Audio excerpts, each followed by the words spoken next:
আমরা বাংলাদেশ সরকারের জানিয়ে দিতে চাই, দ্বিতীয় বৃহত্তর মুসলিম দেশ হিসেবে আপনার দায়িত্ব, মুসলিম শাসক হিসেবে আপনাদের দায়িত্ব মুসলমানদের ভাষা বুঝে ভারত সরকারকে বাংলাদেশের সহ পুরো বিশ্বে জনমত তৈরি করা।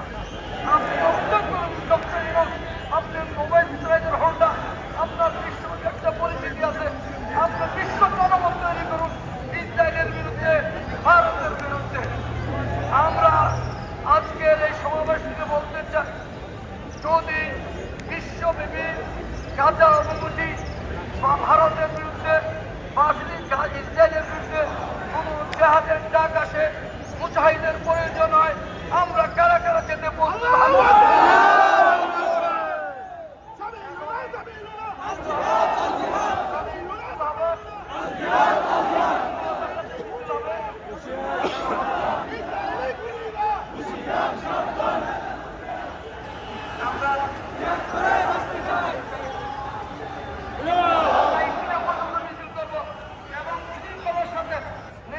সামনে যাবে, আমরা আস্তে আস্তে মিছিল করতে যাব, স্লোগান দিতে থাকি এখানে দাঁড়িয়ে দাঁড়িয়ে।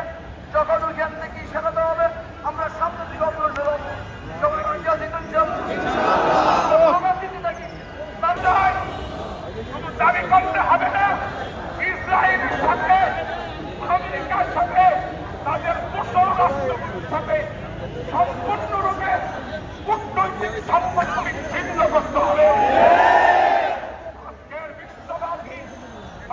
কর্মসূচির মধ্যে ঘোষণা করতে চাই, আজকের থেকে ইহুদি তথা ইসরায়েলের যত প্রশ্ন আছে সারা বিশ্ব থেকে বয়কট।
Al-Jihad